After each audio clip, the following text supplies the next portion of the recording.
আসসালামু আলাইকুম, কেমন আছেন আপনারা? আশা করি ভালো আছেন, সুস্থ আছেন। তো আমরাও বেশ ভালো আছি। আজ হচ্ছে শনিবার, তো ঘরের কেনাকাটা তো করতে চলে এসেছি।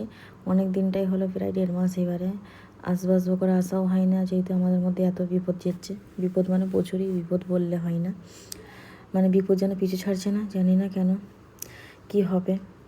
তো যাবো যাবো করে ভাবলাম যেন চলেই যায়। তো ওর বাবা তো জানেই না যে আমি চলে এসেছি। আমি আমার নিজের কাটলেই চলে এসেছি, আমি যাই। তো কেনাকাটা এরকম করে হবেও না, যেহেতু রবিবারে তো মানে যাই না। ডিমান্ডে তো বিশেষ করে যায় না, প্রচুর ভিড় থাকে। ডিমান্ডে এত ভিড় হয়, আগে কিন্তু এত ভিড় হতো না।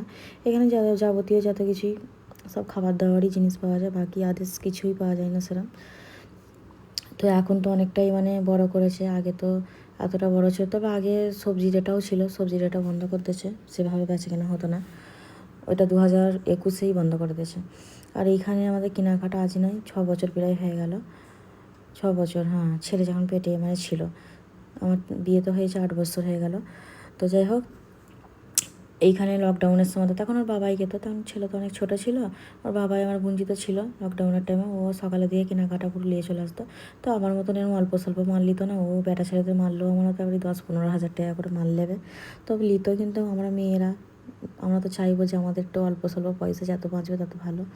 তো যাই হোক, মাল যতটা মানে ঘরের জন্য নিন, তার চেয়ে বেশি ছেলের আমার মানে আর কি খুচরো মাল, এটা সেটা মানে হাজারো মাল নিয়েছে, যেটা লোকার নেই সেটাও নিয়েছে। তো যাই হোক, এইখানে আসার মূল কারণ এটাই, সব কিছু দেখে দেখে ভালো চোখে ঠেকে লওয়া। বাকি তো মুদিখানা তো সবই তো পাওয়া যায়। তো এখন মুদিখানাতে বেশিরভাগই মানুষ 90% সব ডিমান্ডেই যায়, প্রত্যেকটা মানুষই। কিন্তু এখানে প্রচুর আমরা ভাবি হয়তো যে সবে 10% বা 20% কম, মানে কম দিচ্ছে, কিন্তু কিছুই নাই। প্রত্যেকটা জিনিসে মানে যেটা 10 রুপিস দাম, সেটা তো মানে ট্যাক্স নেয়, জিএসটি এসটি নিয়ে পুরো ওদের করে দেয়। আমার বিল হয়েছে যত টাকা, তার ডবল নিয়েছে, পুরো 504 টাকা মানে আর কি এক্সট্রা। তো যদি হিসাব করে দেখা হয়, মানে কেউ যেতে চাইবে না, কিন্তু সবাই এটা জানে কম বেশি, আশা করি। তো তাও সবাই যায়, যে পয়সার এখনকারের মানুষের, প্রত্যেকটা মানুষেরই ঘরে ঘরে পয়সাও আছে, অনেকের পয়সা নেই। তো মানুষ মানে ভাববে যে একটু ভালো জায়গায় ভালো দেখেই কিনবো। আর এখানে জিনিস যেহেতু ফ্রেশ, সব কিছু ভালো পাওয়া যায়।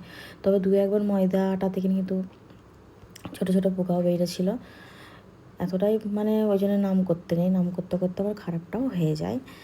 আর যাই হোক, আর বাবা তো কখনোই যায় না, আগে যেত। আর যে ওর সঙ্গে যে কিনবো না, কতবার বলেছি, যাই না।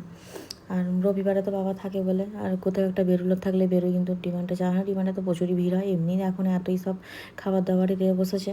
আর এইদিকে ওরা বললো কিছু খাবো, তো আমি তো কাঁচা ছোলা ভিজে দিয়েছিলাম আগের দিনে, আমি জানতাম সবাই মিলে খাবো।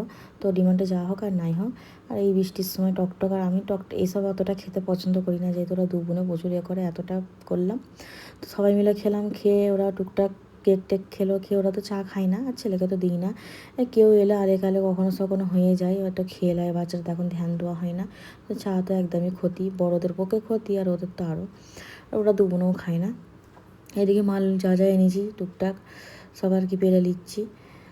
নিয়েছিল, আবার বলছে মা হাতে হাতে, যেহেতু শনিবার, আর বাবা অনেকটা রাত করে এসেছিলো, প্রায় এসেছিলো রাত্রির 2:30-3টে বেজে গিয়েছিলো। আমি আর কিছু বলিনি, যেহেতু আমারও লেট, কারণ আমি গিয়েছি পুরো 7টার সময় ডিমান্ডটা, আর এসেছি 10টায়। আর বৃষ্টির জন্য আরও লেট হয়ে গেছিলো, মানে বুক হচ্ছিলো না। আর অটোওয়ালার এখানে এত চার্জ, এইটুকুন আসবে 120 টাকা 150 টাকা বলছে। তো দেবো কেন? মেয়েরা যেন সব দিক দিয়েই মানে থাক, চাই যে আমি পয়সা বাঁচাবো। তো সব মেয়ে নাই অবশ্য, আমিও আগে, এখন হয়তো চাই যে আমার 2000 টাকা থাকলে হয়তো ওতে আরও 500 টাকা বাঁচাই বা 1500 টাকা খরচা করি। একটা সময় ছিল প্রচুর খরচা করতেন, প্রচুর, মানে এত খরচা করতেন, পয়সার মানে রাখতো নি। যত টাকাই মানে লিয়ে গেতাম সেটা পুরো ফেরত, আর কি শেষ হয়ে আর উল্টোর বাবার পে চাইতে হতো, ফোনপে। তো যাই হোক, আস্তে আস্তে মেয়েরা একটা সংসারী হয়, তাই না? বুঝতে শিখছি, আর যেহেতু একটা বাচ্চা কাচ্চা হয়েছে, বাঁচালে আমারই থাকবে। এদিকে মাল সামান পেরে দিচ্ছি, কারণ পরের দিন তো রবিবার থাকবে, গুছানো হবে না, সেই সোমবার হয়ে যাবে। সোমবার পর ছেলের স্কুল আছে, আর এইসব একটা খুচরো মাল গুছোতে গেলেও টাইম লাগে। আর যেহেতু রান্নাঘরটা অনেক দিন ধরে গুছানো গাছানো হয় না, এটা তো ব্রেড দিয়ে খাবার লাগে, ছেলেই নিয়ে নিল যে মা খাবো, দেখেছে ব্রেড দিয়ে মাখানো আছে, ব্যাস ঠিক আছে সব নিলাম। আর চিজ তো নিয়েছি, ব্রেড দিয়ে খাবার লাগে, বাটার নিলাম, অনেক কিছু। আর আপনারা তো সবই দেখছেন, আর দেখবেন, সরি। আর এই পর্যন্ত যারা যারা এসে হচ্ছে, অবশ্যই লাইক শেয়ার করবেন, আর কমেন্ট করতে ভুলবেন না। সুন্দর সুন্দর তো কমেন্টের জন্যই এত সুন্দর সুন্দর ভিডিও বানানো, তাই না? আর যারা নতুন সদস্য হবে তারা সাবস্ক্রাইব করে পাশে থেকে যাবেন। ভিডিওর মধ্যে ভয়েসটা দিতেও খুব কষ্ট হচ্ছে, এত ঘুম ঘুম লাগছে কী বলবো। এখনও রাত 2টো বেজে গেছে, তাই শুই নাহলে তো আর 4-5 দিন আওয়াজ আসবে, ভয়েস দেওয়া তো সম্ভব নয়, কপিরাইট কাটবে, কপিরাইট এসে যাবে, সরি, আর কমেন্ট বক্স মানে বন্ধ হয়ে যাবে।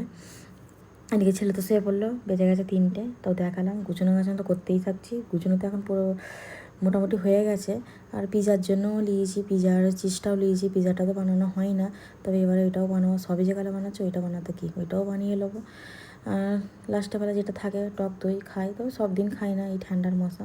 যাই হোক, এইটুকুনি। আপনার ভালো থাকবেন, সুস্থ থাকবেন, দেখা হচ্ছে পরে একটা ব্লগে।